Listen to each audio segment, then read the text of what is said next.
IMF से deal सरमायाकारों का एतमाद बहाल होने लगा। स्टॉक मार्केट में कारोबार के आगाज पर जबरदस्त तेजी। स्टॉक मार्केट में 2231 पॉइंट्स का इजाफा देखने में आया है, जबकि 100 इंडेक्स 47,683 पॉइंट्स की सतह पर ट्रेड हो रहा है। इसी पर बात करने के लिए हमारे साथ मौजूद है माहिर मुइशत खाकान नजीब साहब। खान नजीब साहब, बहुत शुक्रिया आपके वक्त का। जिस तरह हमने देखा कि IMF डील के बाद कारोबारी तबका जो है उसका एतमाद बहाल हो रहा है और पॉइंट्स में इजाफा देखने में आ रहा है।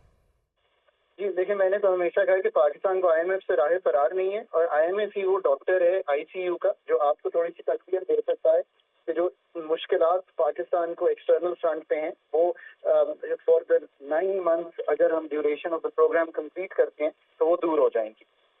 ना सिर्फ लोकल बल्कि जो इंटरनेशनल पाकिस्तान का बॉन्ड है वो भी बेहतर है और डोमेस्टिकली सारी मार्केट्स जो I think they are going to react positively. PSX हमें 2 दिन पहले भी जो पाकिस्तान का MSCI ETF ट्रेड होता है वहाँ भी 5% बढ़ा हुआ था, आज कैप पे खुला है। आई थिंक ये हाईएस्ट एवर ओपनिंग कैप है पाकिस्तान की जो हिट हुई है। सो जिस मुश्किल में और जिस आप कहेंगे जो कॉन्फिडेंस बिजनेस कम्युनिटी का लोगों का डाउन था वो एटलीस्ट लिफ्ट हो जाएगा जैसे ही ये डॉलर इनफ्लो शुरू होंगे। थोड़ी सी सप्लाई साइड बेहतर होगी और जो रोज की एक तनज़ुली सी दिखाई दे रही थी वो दूर हो जाएगी। पाकिस्तान को अब बाकी चीज़ों पर साथ साथ अगर काम शुरू करना हो तो ये पाकिस्तान की जो इस वक्त एक मोमेंटम सा है उसको बढ़ा सकती है। इससे मेरा मतलब है कि पाकिस्तान को अपना डेट हैंडल करना है, पाकिस्तान के जो एनर्जी के खसारे हैं उनको ठीक करना है, पाकिस्तान को अपनी जो लॉसेस हो रहे हैं SOE में उनको ठीक करना है। इस पर एटलीस्ट काम शुरू करना चाहिए। मैं नहीं कहता कि ये 9 महीने में बेहतर हो जाएगा, बट जो बाकी हमने फाइनेंशियल लेने हैं दूसरे जो इसके साथ साथ हैं, फॉर एग्जांपल हमारे $3 अरब फ्रेंडली कंट्री से आने हैं। हमारे इसके अलावा मल्टीलैटरल से कुछ पैसे हैं जो कि रुके हुए थे। मेरा ख्याल है तकरीबन $750 मिलियन वहां से आ सकते हैं। हमारे जिनीवा के प्लेजेस हैं। अब हुकूमत को करंटली जो है उसको भी चाहिए, जो इंटरिम सेटअप है उसको भी चाहिए कि इन पैसों को इंश्योर करें। उससे एक स्टेट बैंक के जो रिजर्व्स $4 अरब से नीचे चले गए थे उनको तकवीत मिलेगी।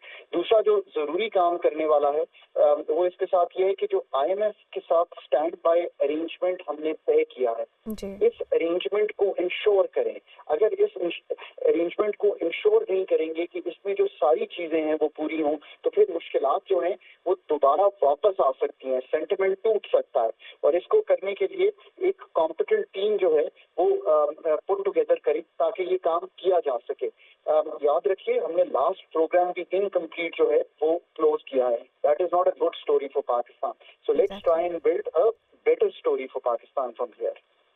अच्छा खान नजीब साहब, हमारे आम आदमी के लिए, शहरी के लिए, उनके लिए बताएगा कि करेंसी पर इसका क्या असर पड़ेगा और इस मौके से गवर्नमेंट को कैसे भरपूर फायदा उठाना चाहिए और साथ ही साथ मैक्सिमम फॉरेन रिजर्व बढ़ने हैं।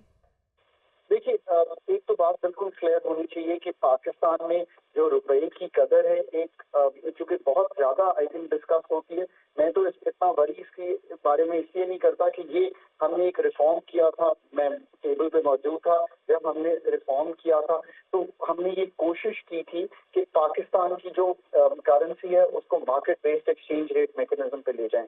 जैसे ही डॉलर इनफ्लोज बेहतर होंगे पाकिस्तान में, जो कि अब होंगे, तो सप्लाई ऑफ डॉलर बेहतर होगी, तो हम ये कर पाएंगे कि हम market based exchange rate mechanism पर पाकिस्तान का जो डॉलर का इस वक्त इनफ्लो है उससे एक थोड़ी सी इन द शॉर्ट रन जो ओवर लोग इंथुजियास्टिक होके डॉलर्स में इन्वेस्ट कर रहे थे, आई थिंक वो तब्दील हो जाएगा। तो रुपए की कदर जिस तरह की गिर रही थी, आई थिंक उसको दोनों साइड्स की मूवमेंट देखने को मिलेगी।